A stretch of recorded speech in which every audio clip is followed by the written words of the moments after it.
This is 1320 AM WKRK in Murphy, North Carolina, cable TV channel 25, worldwide at country.am. And good Monday morning. It is around 11:05 when we have Sheriff Derrick Palmer with us here on WKRK. Good morning, Sheriff. Good morning. How are you? Doing great. It's a big day today. It is. It's opening of the casino. Everybody's anxious and ready to see what's going to happen. Right. And we've already talked about already seeing an increase in our traffic area. And what kind of safety tips would you like to give our local folks with an increase since the casino is going to be opening at 2 o'clock today? Well, one thing we need to be mindful of is with that extra traffic that's in town. And we've already seen that coming with the weeks prior and seeing that traffic build up. But I just want to encourage people to kind of get used to the traffic flow that we're going to be experiencing in the next little bit. It may be routine traffic, what we've been seeing for a while, but then we'll gradually start seeing that traffic increase more and more and more. So, people have to adjust their times going back and forth from work, have to adjust their times picking kids up from sporting events and things of that nature. So just try not to push those limits. Give yourself plenty of time to come and go. That way, if there's accidents or there's things in the way, that you'll have time to get around those different situations that might happen and still arrive at your destination on time. Sometimes when we rush ourselves, that's when we cause accidents and things that's happening and get frustrated with the traffic and those kind of things. So hopefully that'll smooth out. It'll start getting better, but as people get used to the traffic and get used to traffic flows. So that's kind of what we're expecting to happen in the next little bit, and we'll just have to adjust accordingly and see what happens with that. Part of the casino's target demographic is to attract folks from Atlanta, Huntsville, Alabama, Chattanooga, that area.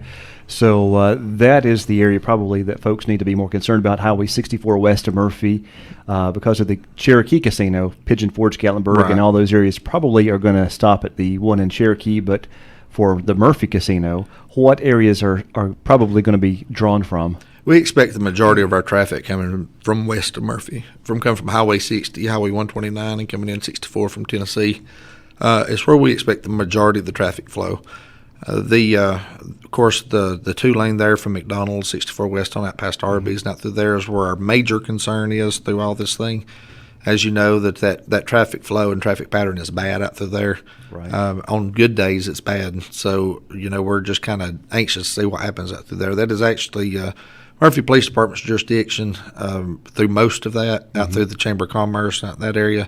And then from there on out is actually Highway Patrol for any traffic accidents and things of that nature. But as a sheriff's office, we want to work with these folks and help them the best we can. As you know, when an accident occurs, especially in a congested area like that, traffic can back up very quickly and affect intersections all around and other traffic. So, when we can, we want to be able to assist them with that and help them with those problems. Right now, with all the businesses out on 64 West, all of them have direct access to the 4-lane, and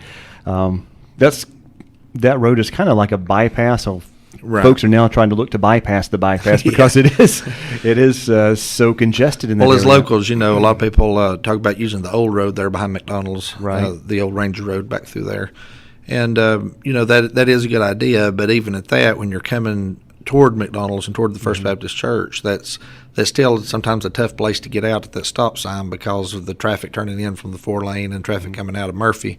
So sometimes that can get very congested and backed up. So I think locals are kind of looking for that alternative routes and how to get through that traffic, those kind of things. And as long as we're not having accidents in that area, the traffic should continue to flow pretty well.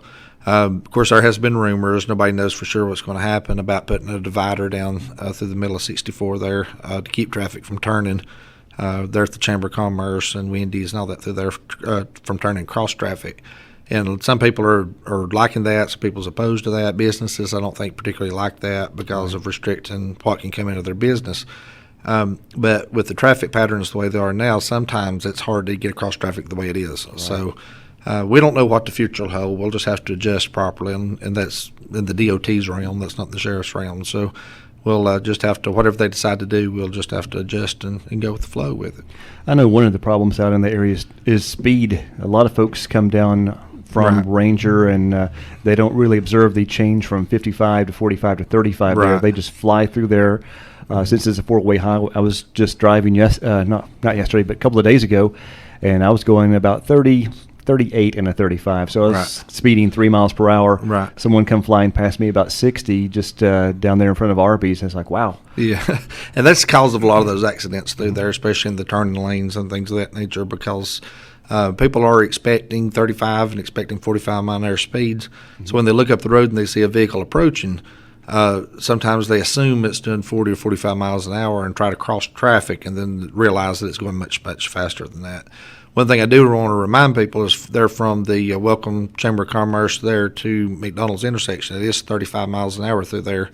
From that area on out 64 West past Arby's to the top of the hill, it's 45 out that direction. So, be mindful of that coming through there.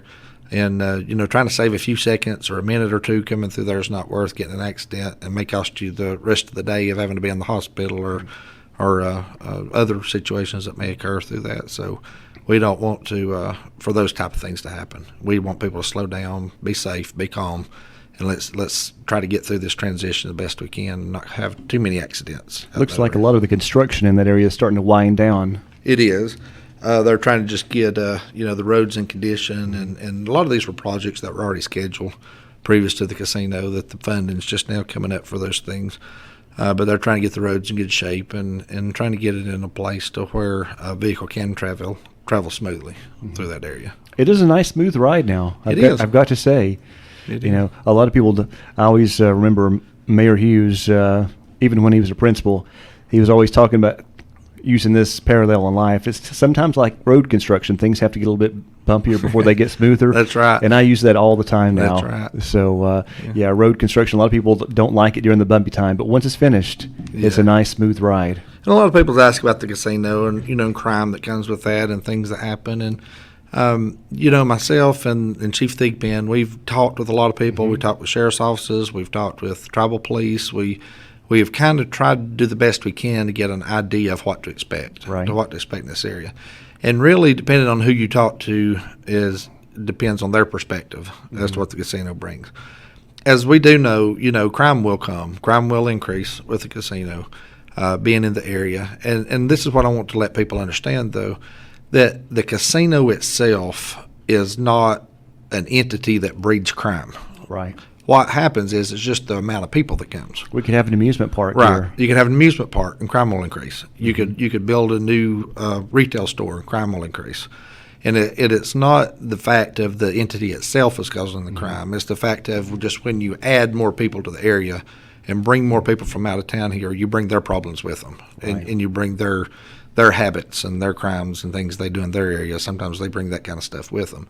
So when we talk about crime increases, we're not saying the casino's at fault for that. We're just saying that with the influx of people and with the influx of people coming, you will see those increases happen. And people have unique problems. Some people will have desperation for money. Right. And they'll make some poor decisions, but that could be with anything. And yeah. I've noticed just with Facebook comments, people are either extremely against the casino being here or they're extremely happy. It brings good and bad, so we're looking forward to having all the jobs. Well, I think that's what everybody's just kind of anxious about. Mm-hmm. I think they're just kind of anxious to see whether the benefits outweighs the problems or whether the problems outweigh the benefits or whether it's an even balance. I think that's just kind of what our community is anxious about and wanting to see what happens with this. And really, we won't get a good idea probably till about a year in. Once we get about a year under our belt and kind of see what happens, then we'll know more, about the situation and about how that balance occurs. All right. You were talking earlier off the air about a mutual aid agreement. Yes, we actually met with Chief Reed with the Indian Police and some of his command staff. They came over to the sheriff's office and we sat down and discussed kind of expectations of both offices and with his police department, with our sheriff's office, about kind of how we expected to work with each other, what they expected out of us, what we expected out of them. We did, at the end of the day, wind up signing a mutual aid agreement with each other. Mm-hmm.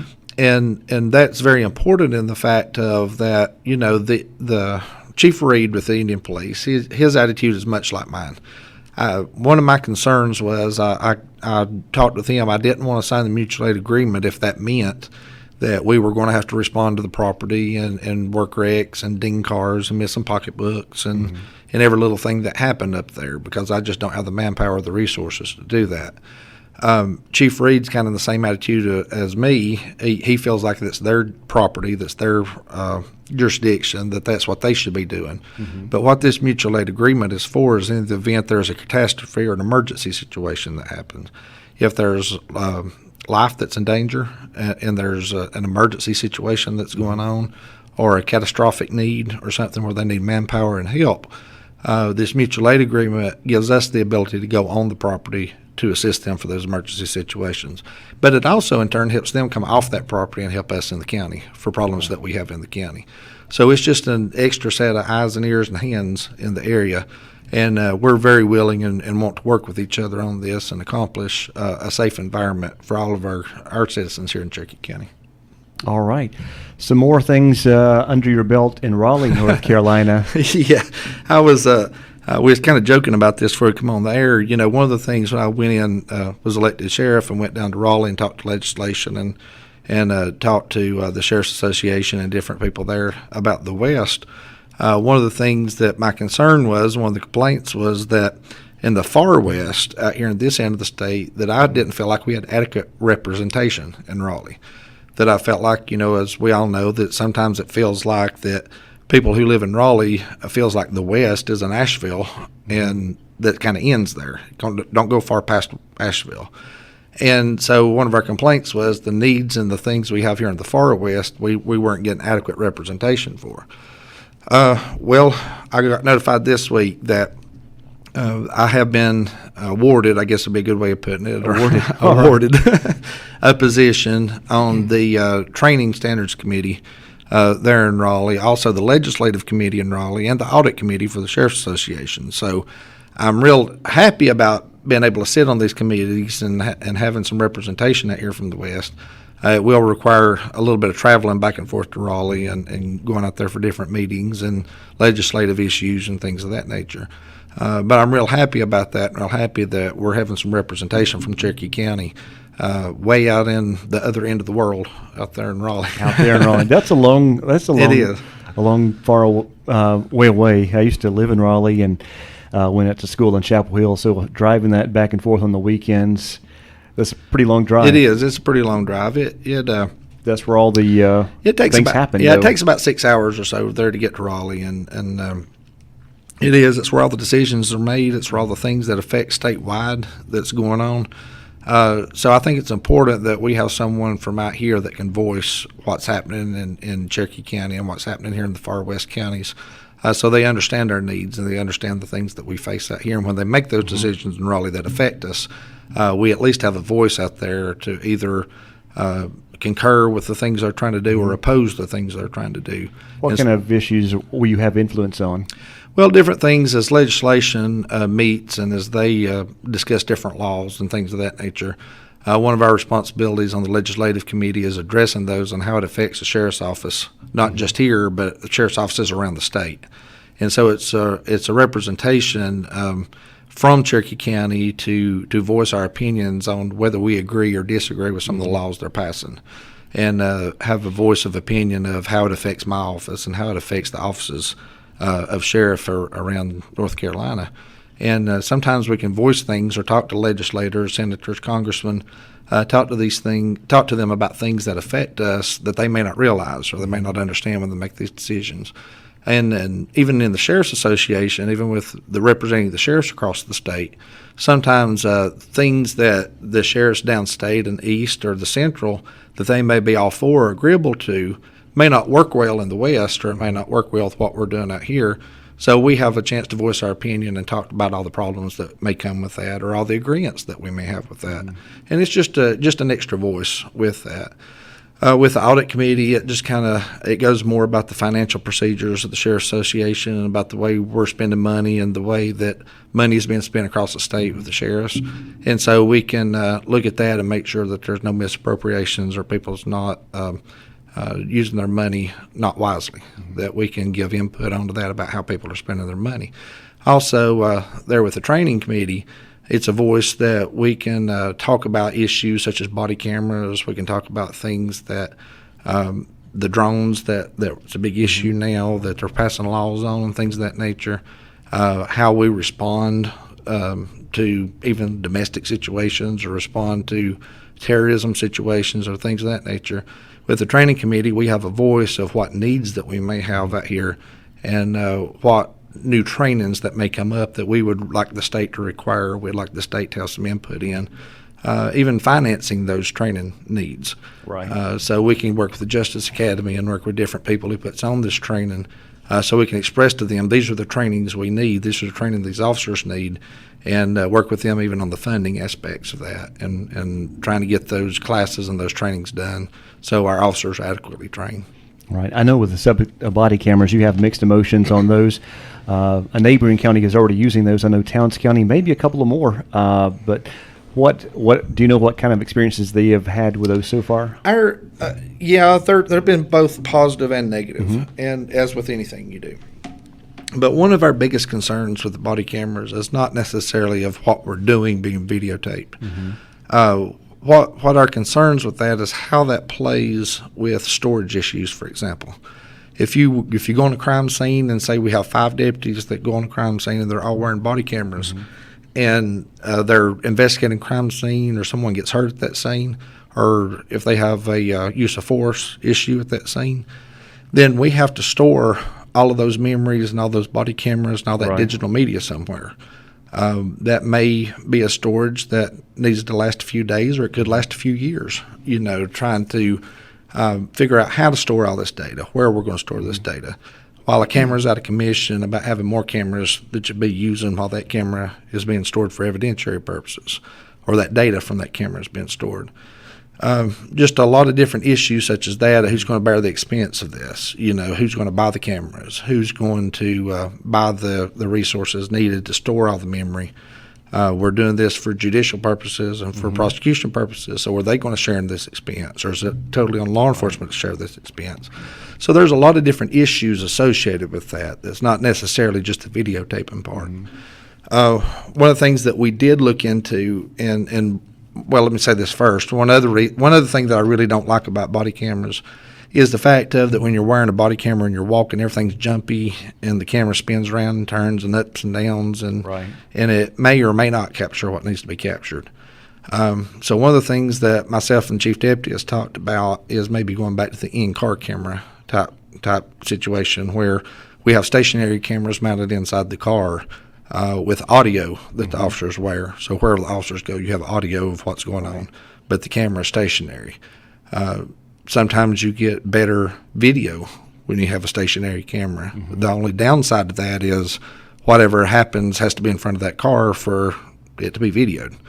But I know with the in-car cameras, when I was a deputy, one of the things I really liked about it was if you went on a domestic or you went on a different call where you normally did not have your camera on, if you were inside and saw or heard something that made you realize this situation is escalating or something was going on, you could reach down your belt and flip a button, which would kick that camera on, and that it would automatically start recording video of the house and whatever may be going on and the audio that goes along with that. So there's pros and cons to both sides of that, and it's just something we're trying to wade through and see how all that's going to work out, about whether that's going to be beneficial to the citizens or which side of it's going to be beneficial. I can see both sides. I'm sure a lot of cases probably get dismissed because of lack of evidence.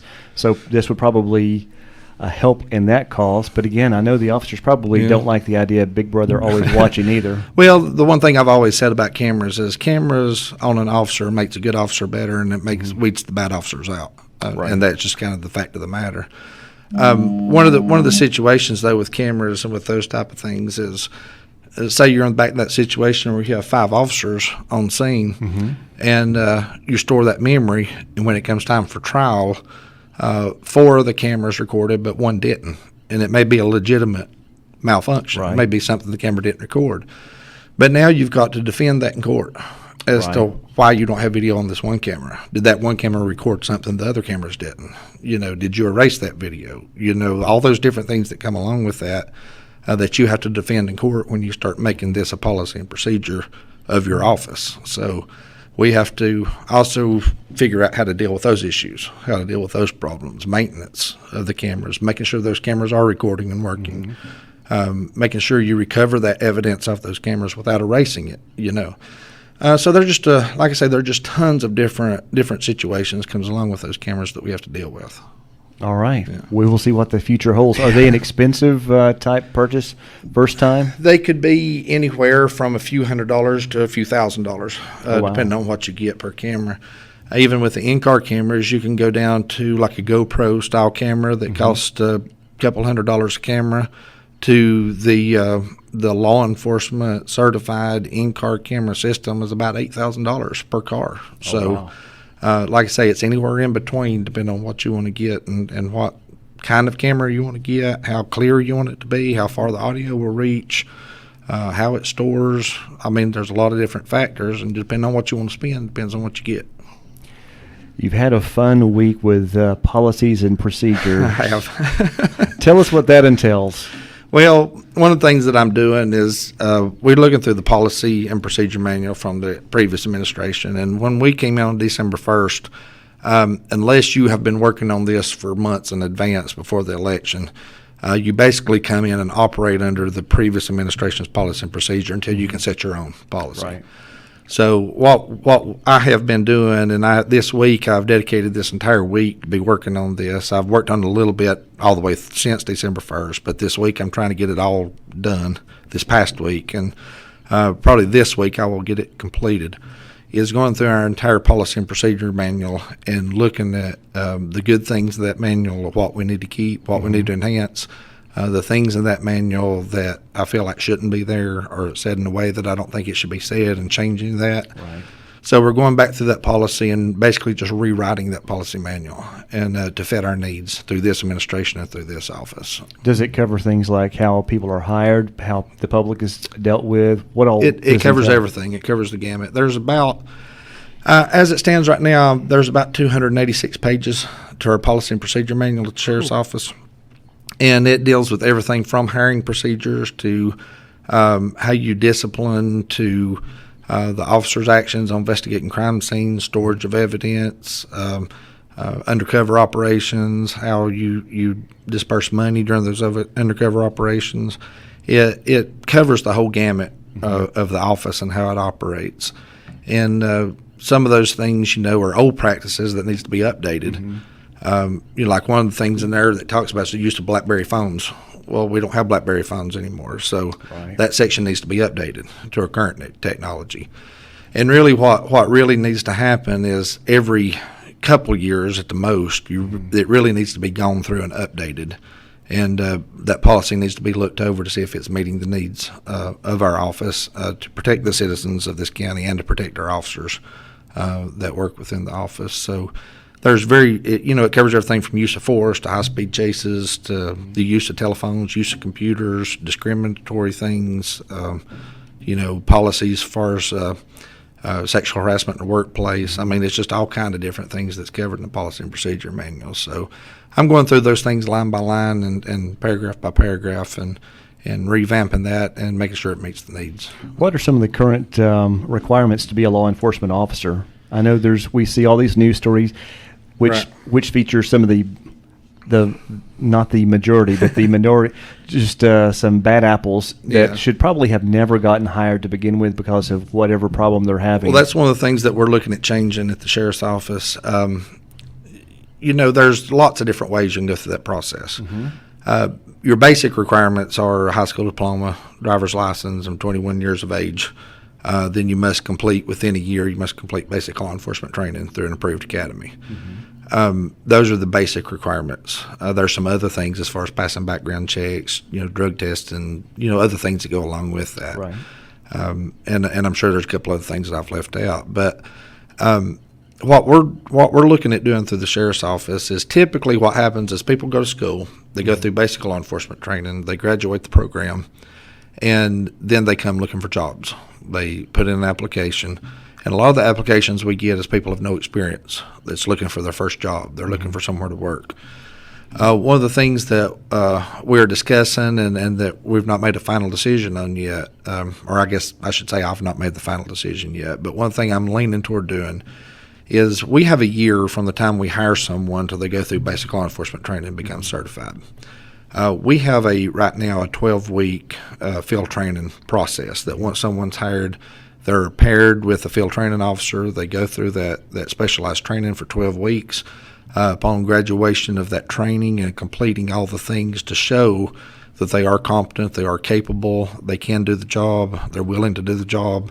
Once they complete that training, then they're allowed to go out on their own and answer calls by themselves and respond to different things within the community.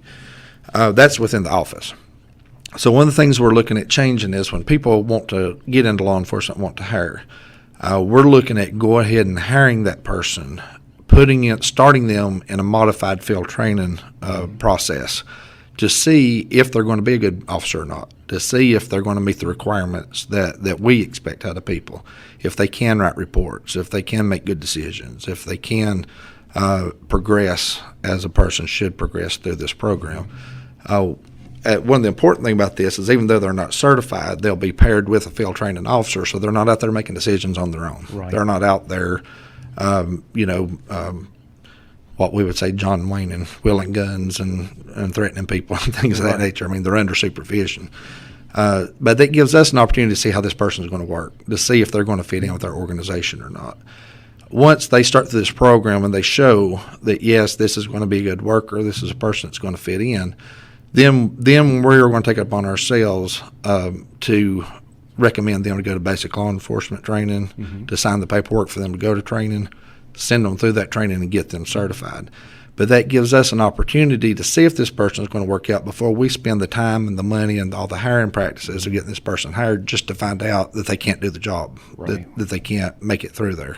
There's a big investment there. There is. There's several $100s involved with just taking an application and just getting that person employed through the sheriff's office. You have to go through the county and have to go through the background checks, have to go through the drug test, and have to go through all these different employment things and packets full of paperwork. Right. So what we would like to do is make sure that person is going to be a good person that we would like to have on our staff before they go through all that. Right. And before we spend all that money. And one way of doing that is hiring them on a part-time basis. That way we don't have to do all the full-time employment paperwork. We don't have to go through all the packets. We don't have to invest all the money in that person. We can hire them on this part-time basis, put them through this program, seeing if they're going to work, seeing what their work ethic is, if they fit in with our organization.